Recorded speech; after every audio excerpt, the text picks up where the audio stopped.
Okay, it's your boy Warren B. Also Pimp God, what your mama should have told you. And today we're gonna talk about mental illness and single black mother parenting. And it's just gonna be interesting because 80% of our marriages end in divorce. Yep. And 75% of black males in prison grew up in a single parent household. The logic of a man is to do addition, to add. 1 + 1 is 2. And so we're just trying to understand what the numbers are telling us. Right. If someone was getting on a plane and they had an 80% chance of crashing and they knew that, would they get on it? No. Absolutely not. I wouldn't. In our community, the plane has crashed already. And it continues to crash every time it leaves. So we're just trying to examine this and understand this. So we were talking earlier and you told me about a very interesting experience that you had earlier today as a father. Having a conversation, a long overdue conversation with your son. Yeah. So tell us about this conversation that you had today. Well, just recently, last night actually.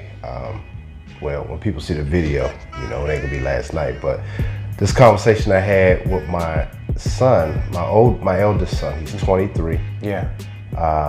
He's a father, a newborn. And we just happened to sit down after years of not really talking. We had kind of a cordial relationship. We see hi and bye or what's up, stuff like that. Right. But last night, he was just at my grandmother's house. We were all there, his family, and we were just sitting down, and my dad happened to be there. But I asked my son, I said, hey man, how you been? Like, what's been on your mind? Like, what's going on? How you feel? And my son was really like, man, it's just a lot going on. Like, I can see it on him and I felt it. Yeah. Especially as young men and the fact that I mentor young boys right now in my life, I knew something was up. You can sense it. I can sense it. And it's about that time, really. He probably started to reevaluate things in his own life. He said, man, I really wanted to know, man, like, why I don't have your last name? You know, why I don't have your last name? And I told him, I said, the truth, you know, because I never tried to talk bad about his mother in the past. I never really, to him. No. You know, I let him form his own opinion. I see. And I knew at some point life will dictate that. But I told him that, you know, your mother just did it out of spite to me. She didn't even let me know that she didn't do it until I saw the birth certificate. And she's like, oh, I just want to have my name. Now, which is her last name to a man that she don't even know. She don't even know this man. So my son is carrying around his grandfather's name that he don't even know, never even met. And she don't even know. No. She know him, okay, but he doesn't come around. Like, she may have seen him maybe a handful of times in her life. Yeah. You know, and but my son started asking me some real serious questions about, man, what happened with you and mom, really? Like, what happened, you know? Yeah. And I had to tell him the truth. You know, I said, you want the truth? You know, I'm gonna give you the full truth. If you're ready to hear it, I think that you are, because you're asking the questions. So I just told him that, you know, your mom, you know, she wanted to leave me. She felt like, you know, she didn't want to be around. You know, she wanted to go have fun with her friends. She told me the night she broke up with me at the time, she said, you know, I just think I need some space. I just need some space. And we need to just be apart for a while, you know. And all that, in between all them years, 23 years go by. And she had different men all around my son, and my son was abused physically as well, with his uncles punching him and doing little stuff like that. And my son was asking me questions about it last night. He was saying why he told his mother, why did you let your brothers just punch on me like that? And she act like she didn't know. Like, well, I didn't know that was going on. He said, you lying, because you used to see it. So she would tell him, she told him that she broke up with me because I was abusive physically. And I'm saying, okay, women using these tactics of being abusive. I said, I wasn't like that. Right. I said, you know that. I said, and anybody that know me know that. That's right. But she know that wasn't true, and he knows that. And even his girlfriend, his girl was there. She's like, it don't seem like, that's what was going, like that's that was transpiring, because she didn't even look them in the eye and say this was going on. And then he started asking her more questions, like, so, why didn't you give me my dad's last name? Right. Oh, well, he wasn't at the hospital. Some lies just on. I said, that wasn't true. I said, I was right there. Wow. I was right there in the hospital when it happened. That's right. Everything. I was holding her hand. I said, so for her to say that, wow. I said, she's really, this tells you how sick and demented a lot of these women are to trick our boys. And my son is hurting, and he needed answers. He needed closure. And he was just asking me some interesting things about his mother, and just some of the things he's seen and how she treats him now. Yeah. She treats him like she don't even see him, Come in the house, don't talk to the baby, and don't do anything. And he said, man, something is wrong with my mom. She don't even interact with her grandson. No, she don't even interact with him at all. And this is a lot. And even my cousin, 25 years old, he's going through it. He told me last night his mother's sick, and she always said negative things to him, and he not gonna be this. And she said, I'm really sick. And he said, why don't you just die then? Wow. He told me. I said, you said that? He said, yes. I told her, why don't she just die already? Imagine saying that to your mother. She tortured that boy for years, and I've seen it. You've seen it? I've seen it, man. Mentally abusing. I hurt when I see him, and then I see my son right after that telling me the same thing. The same night? Yep, same night. Now, can you look at your cousin? This is your first cousin. My first cousin. Can you see the actual effects, the physical, the mental effects of this abuse?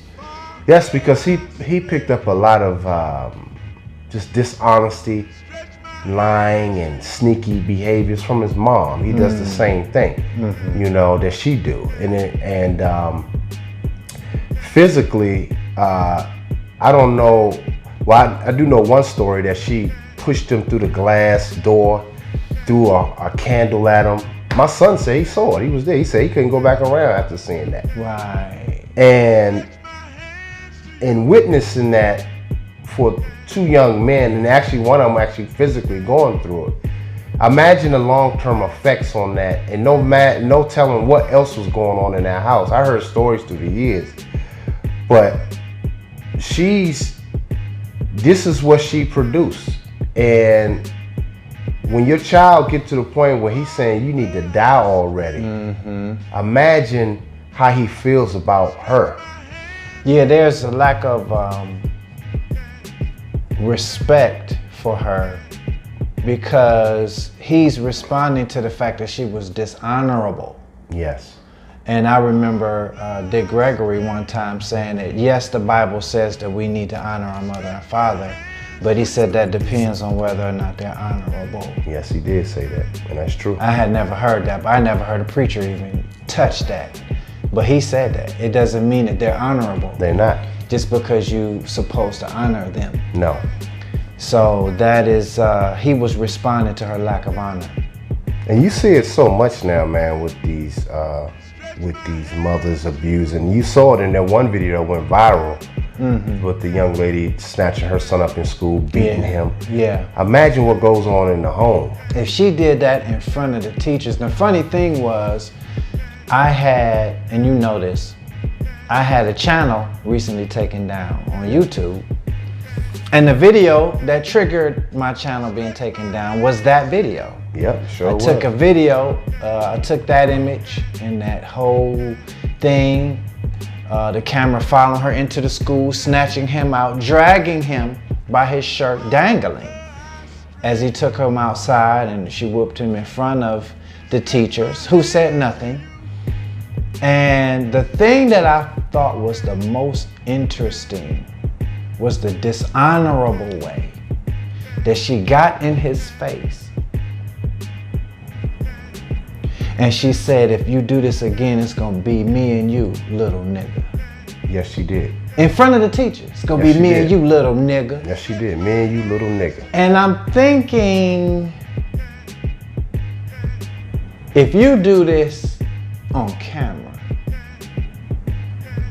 what 6 things do you do at the house when nobody can see?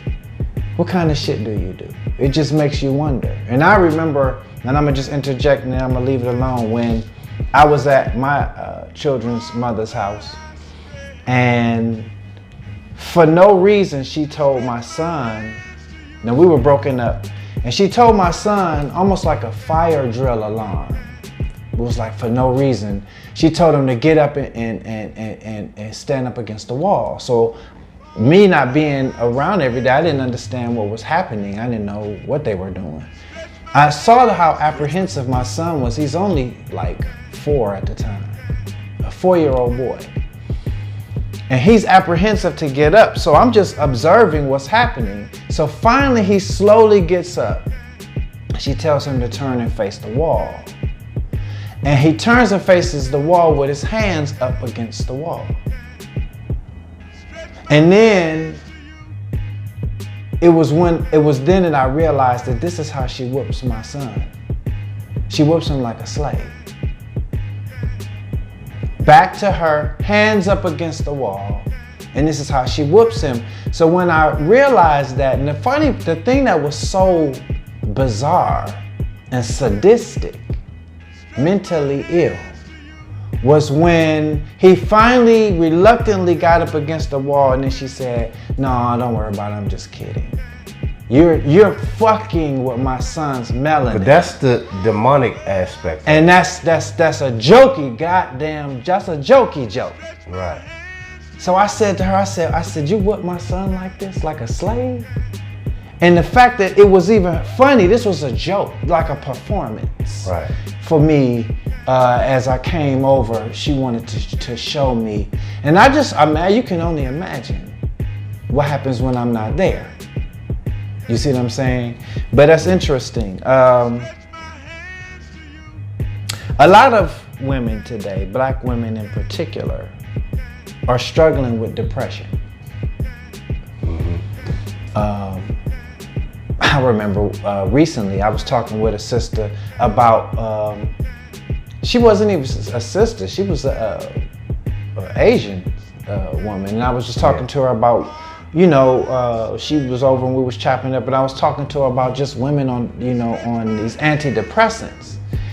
And she was 30, and I was just talking to her about what I'm noticing about a lot of women that's on this, that's even young, like in their 20s, early 20s. And then she listened and she said, mm-hmm. And she said, yeah, because she said, I'm on them too. And you would have no... I know a lot of women on antidepressants. Wow. It's a lot, man.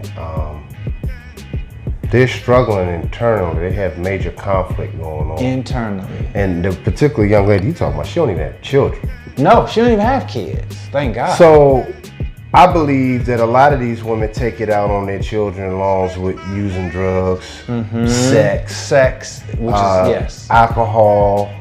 I know a lot of women that do that too. They drink, which is a major turnoff to me when they stupid drunk and all that falling out. I hate that. Smoke a lot of weed, smoking cigarettes. We see that all the time. Yeah. They're conflicted inside. They have all this turmoil going on, and and it's turned up more when they have boys. Yeah. Because I believe a lot of that has to do with their fight to, again, like we talked about last week, is trying to fit into society. Right.